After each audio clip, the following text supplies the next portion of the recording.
যেহেতু স্টার্ট পাচ্ছে বা কোনো এক জায়গায় আপনাদের মানে ক্লিক করছে না বা ওইভাবে ক্লিয়ার জন্য রিসিভ হয়ে নেই, তারপরে কি মনে হয় লাস্ট কি ম্যাচ এবং প্লেয়ার অফ যেটা বললেন রেসে নেই, এটা আমি মানছি না। কারণ দেখেন যে আপনি যেটা বললেন, হ্যাঁ অবশ্যই আমরা যে ম্যাচগুলো হেরেছি অনেক ক্লোজে যে হেরেছি। আপনি দেখেন 7 রান 8 রান 9 রান, মানে আমরা ওইরকম ক্লোজে যে ম্যাচ হেরেছি। আর যেহেতু এখনো একটা অপরচুনিটি আছে, আমার কাছে মনে হয় যে কালকের ম্যাচটা খুবই ইম্পর্টেন্ট আমাদের জন্য। আমরা যদি কালকের ম্যাচটা জিততে পারি আমাদের জন্য মনে হয় ইজি হয়ে যাবে প্লে অফে খেলাটা, পরের ম্যাচ ঢাকার সাথে। সো এখন আমাদের নকআউট খেলা হয়ে গিয়েছে। দেখেন হয়তো যারা টপ 4-এ খেলবে তাদের জন্য টপ 4টা নকআউট হবে, বাট আমাদের জন্য এখন থেকে স্টার্ট হয়েছে।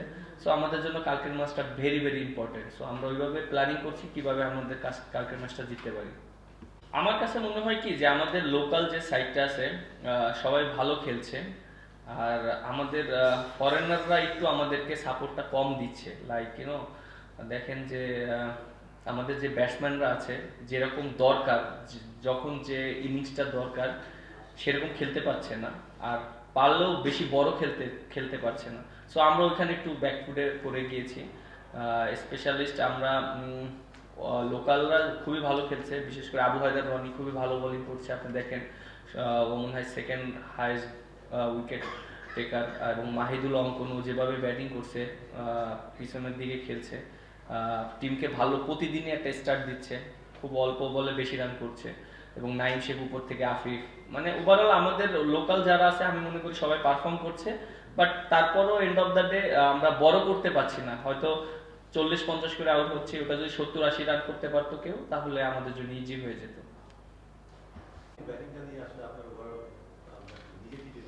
দেখেন আমি প্রথমে যেটা চিন্তা করেছিলাম, যেহেতু আমি বাংলাদেশ টিমে যদি খেলি আমাকে তো ওপেনিং করানোর সুযোগ নেই যদি এস্টাবলিশড ভাবে বলি।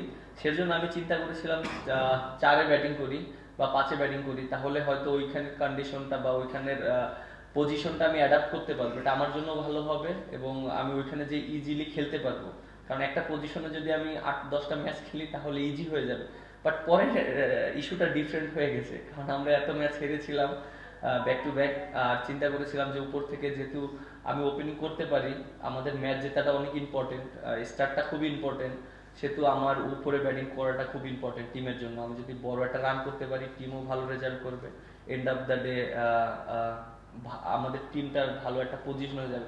তখন ওই চিন্তা ছেড়ে তখন টিমের চিন্তা করে টিমটা রেজাল্ট করানোর জন্য উপরে ব্যাটিং করতে হয়েছে। প্রথম কোশ্চেনটা একটু করেন, দুইটা একটু একটা একটা করে করেন।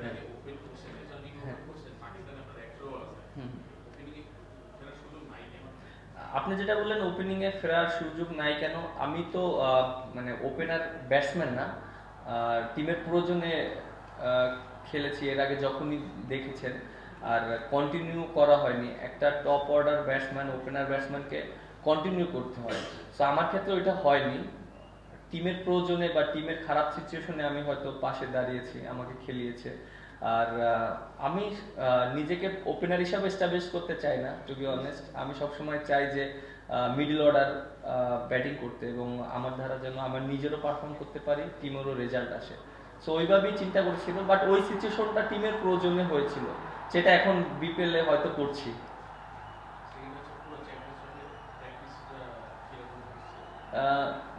চ্যাম্পিয়ন্স ট্রফির যেটা বললেন যে প্র্যাকটিসটা, আমার কাছে মনে হয় যে আমাদের বেশ কিছু প্লেয়াররা খেলছে এবং অনেকে ভালো খেলছে, অনেকে ভালো খেলতে পারছে না।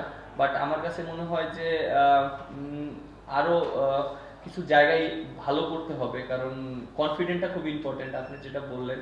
আর এই টুর্নামেন্ট যদি ভালো করতে পারে, ভালো শেষ করতে পারে, ভালো একটা রান করতে পারে, তাহলে চ্যাম্পিয়ন্স ট্রফি যাওয়ার আগে একটা ভালো কনফিডেন্ট থাকবে প্রত্যেকটা প্লেয়ারের।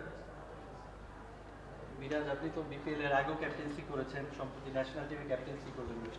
আপনি যেটা বললেন যে এর আগে বিপিএল এ করেছি, হ্যাঁ আমি 2বার বিপিএল এ ক্যাপ্টেন্সি করেছি। একবার রাজশাহী কিংসে করেছিলাম আর একবার চিটাগং এ করেছিলাম, আর এটা নিয়ে আমার জন্য 3rd টাইম ক্যাপ্টেন্সি করছি। আর ক্যাপ্টেনটা এটা একটা আপনার জিনিসটা দেখেন যে আপনি যদি হুট করে ক্যাপ্টেন্সি করেন আবার ক্যাপ্টেন্সি না করেন, একটু ডিফিকাল্ট প্রত্যেকটা প্লেয়ারের জন্য, এবং ক্যাপ্টেনের জন্য অনেক ডিফিকাল্ট, তার মাইন্ড সেট আপ অন্যরকম হয়। বাট আমার কাছে মনে হয় আমি না, যেই ক্যাপ্টেন হোক না কেন, তাকে যদি একটা নির্দিষ্ট সময় পর্যন্ত দেওয়া হয় বা তাকে যদি লং টাইমে চিন্তা করা হয়, তাহলে সে নিজেকে ওইভাবে মেন্টালি রেডি করতে পারে। আপনি দেখেন যে ওয়েস্ট ইন্ডিজ সিরিজটা আমি করেছি, একটা সিরিজ করেছি, আমি হয়তো প্রথম বাংলাদেশ টিমে ওই সময় ক্যাপ্টেন্সি করেছি। আমার জন্য অতটা ইজি ছিল না, কারণ প্রত্যেকটা প্লেয়ারই ইনজুরি ছিল এবং আমাদের যে ক্যাপ্টেন ছিল শান্ত, ও ছিল না, ও ইনজুরি না থাকার কারণে আমি করতে হয়েছে। সেটা আমার জন্য অনেক বড় চ্যালেঞ্জ ছিল, তারপরেও অনেকটা মানিয়ে নিয়েছি। বাট আমার কাছে মনে হয় যে প্রত্যেকটা প্লেয়ার সাপোর্ট করাটা ইম্পর্টেন্ট এবং পারফর্ম করাটা ইম্পর্টেন্ট। একটা ক্যাপ্টেন তখনই ভালো রেজাল্ট করে যখন প্রত্যেকটা প্লেয়ার তাকে সাপোর্ট করে এবং প্রত্যেকটা প্লেয়ার তার জায়গা থেকে পারফর্ম করে। দেখেন, আমরা তো এরকম সিচুয়েশনের ভিতরে কখনো পড়িনি, আর এটা প্রত্যেকটা মানুষের জন্য এরকম কিন্তু ফার্স্ট টাইম, আপনাদের জন্য কিন্তু ফার্স্ট টাইম এরকম সিচুয়েশন। সো আপনারা যে পজিশনে আছেন আমরাও সেই একই পজিশনে আছি, প্রত্যেকটা মানুষই কিন্তু একটা এনভায়রনমেন্টের ভিতর দিয়ে যাচ্ছে। বাট আমার কাছে মনে হয় প্রত্যেকটা মানুষেরই সাপোর্ট করা উচিত, কারণ দেখেন যে আপনি যেটা বললেন যে গেট ভেঙে টিকিট পাচ্ছে না, খেলা দেখছে, বা দেখেন একটা নতুন যদি কোনো কিছু একটা এনভায়রনমেন্ট আসে সেটা কিন্তু একটু ডিফিকাল্ট হয়। এবার একটু ডিফারেন্ট হচ্ছে, বাট আমার কাছে মনে হয় প্রত্যেকটা মানুষ পাশে থাকাটা ইম্পর্টেন্ট। আর যেহেতু যে প্রবলেমগুলো হচ্ছে, আশা করি আমাদের যারা ক্রিকেট বোর্ডে আছে, যারা দায়িত্বে আছে, তারা এটা সুন্দরভাবে হ্যান্ডেল করবে, কারণ আলটিমেটলি দিন শেষে কিন্তু আমাদের সবার বদনাম হবে। সো আমরা যদি এই জিনিসগুলো যদি ঠিকঠাক মতন মেনটেন না করি, ঠিকঠাক মতন যদি আমরা ইউটিলাইজ না করতে পারি, তাহলে দিন শেষে আমাদের ক্রিকেটের জন্য বদনাম হবে এবং আমাদের সবার বদনাম হবে। সো আমাদের প্রত্যেকেরই দায়িত্ব এটা, যেন আমাদের বাংলাদেশের ক্রিকেটের যেন কোনো রকম বদনাম না হয়। আমরা যেন খুব সুন্দরভাবে, যেভাবে আমরা বাংলাদেশ ইন্টারন্যাশনাল পর্যায়ে সবাই ক্রিকেট খেলছি, ওয়ার্ল্ডে আমরা ভালো করলে সবাই আমাদেরকে বাহবা দেয়, সেই জিনিসটা আমাদের প্রত্যেকটা মানুষের দায়িত্ব বজায় রাখা। দেখেন যে আপনি যেটা বললেন, এটা সম্পূর্ণটা টিম কম্বিনেশন বা টিমের যারা আছে তারাই ভালো বলতে পারবে। আর এন্ড অফ দ্য ডে যেহেতু ও ম্যাচ খেলছে না, অবশ্যই এটা একটা কনফিডেন্টের ব্যাপার, মোরাল ডাউন হবে একটা প্লেয়ারের। বাট ও এটা কিভাবে নিজেকে মেন্টালিটি সেট করছে, এটা সম্পূর্ণ ওকে আরো মেন্টালিটি কিভাবে গ্রো আপ করতে হবে বা করতে হবে, এটা ও হয়তো ডিসিশন নেবে। বাট হ্যাঁ, ওর সাথে কথা হয়েছে, বাট ও যেটা চেষ্টা করছে যে হ্যাঁ, ও একটু পারফর্ম করতে পারছে না, প্রথম দিকে হয়তো সুযোগ পেয়েছিল, আমরা দেখেছিলাম, বাট ও যে টাইপের প্লেয়ার সেরকম পারফর্ম করতে পারেনি। বাট আমি আশা করি অবশ্যই যে এখনো বিপিএল অনেক ম্যাচ আছে, যখন খেলবে অবশ্যই পারফর্ম করবে। আর চ্যাম্পিয়ন্স ট্রফির আগে যদি একটা দুইটা রান করতে পারে, তাহলে ওরও কনফিডেন্ট লেভেলটা ভালো থাকবে। আপনি দেখেন যে দুবাইতে আমরা যেখানে খেলেছিলাম, আপনি যেটা বললেন যে আমরা 18 সালে ফাইনাল খেলেছিলাম ইন্ডিয়ার সাথে, ওইখানে একটু কন্ডিশনটা অন্যরকম, উইকেটটা অন্যরকম থাকে, ওয়েদারটা একটু হট থাকবে, আর উইকেটটা অনেক সময় বোলিংও অ্যাডভান্টেজ থাকে, ব্যাটিংও থাকে। বাট আমরা জানি ওইখানের কন্ডিশনটা কীরকম, সো আমাদের এটা একটা ভালো অ্যাডভান্টেজ থাকবে। আর যেটা বললেন রাহুল পিন্ডি, অবভিয়াসলি এটা আমাদের জন্য একটা বড় একটা অপরচুনিটি থাকবে এর জন্য, যেহেতু আমরা পাকিস্তানে দুইটা টেস্ট ম্যাচ একই মাঠে খেলেছিলাম, আর ওই কন্ডিশনটা সম্পর্কে আমরা জানি ওইখানে উইকেটটা কিরকম আছে।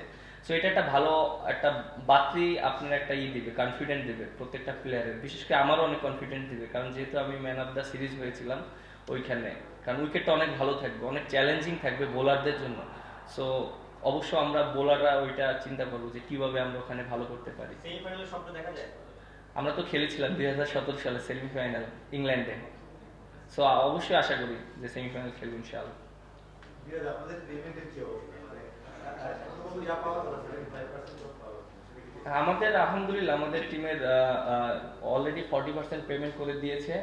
আর আমার সাথে ইকবাল ভাইয়ের সাথে কথা হয়েছে, তিনি বলেছেন এই সপ্তাহের ভিতরে হয়তো 30 থেকে 35% পেমেন্ট করে দিবে, অলমোস্ট 70%-এর কাছাকাছি আমরা সবাই পেয়ে যাব। আচ্ছা, অন্যান্য টিমে যা হচ্ছে, দুইটা টিমে আপনাদের পেমেন্ট করে, এটা দেখে আপনার কেমন লাগে? এটা খারাপ লাগছে, আর দিন শেষে তো আমরা প্লেয়াররা ক্রিকেট খেলি অবভিয়াসলি টাকার জন্য, এবং আমরা দেখেন যে দিন শেষে যদি পারিশ্রমিক না পায়, এটা প্রত্যেকটা প্লেয়ারের জন্যই খারাপ।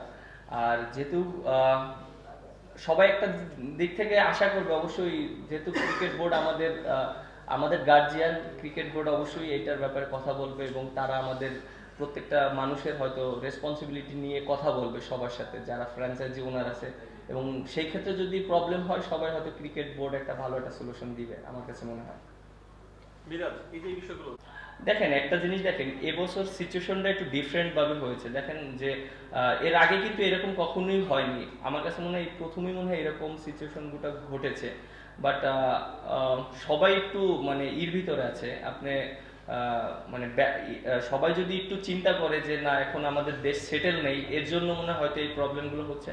বাট আমার কাছে মনে হয় যে আপনি যেটা বললেন যে এখানে আমাদের যারা দায়িত্বে আছে, যারা টুর্নামেন্টটা চালাচ্ছে, বিপিএল গভর্নিং কাউন্সিল, তারা এটা নিয়ে কাজ করবে এবং তারা আশা করি যে তারা সুন্দর একটা ভালো একটা সমাধান দেবে এবং তারা অবশ্যই প্লেয়ারদের সাথে থাকবে সবসময়। আমার কাছে মনে হয় অ্যাজ এ ইন্টারন্যাশনাল প্লেয়ার আপনার জন্য কতটুকু এম্বারেসিং বিষয়টা? এটা তো অবশ্যই খারাপ লাগার বিষয়। দুর্বার রাজশাহী চাচ্ছে যে আপনারা অন্তত একটা হারেন, তো তাদের জন্য কোনো বাধা বুঝিনি।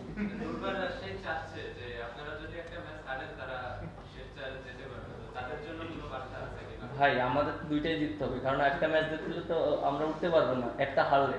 সো আমাদের এখন অপশন নেই, আমাদের দুইটাই জিততে হবে। তারা তো তাকিয়ে আছে যে আপনারা একটা আমরা তো চাচ্ছিলাম যে তারা দুইটা হারুক, আমরা তো চাচ্ছিলাম যে তারা দুইটা ম্যাচ হারুক, আমরা যেন উঠে যাই। থ্যাংক ইউ, ভালো থাকেন, আসসালামু আলাইকুম। আচ্ছা সবাই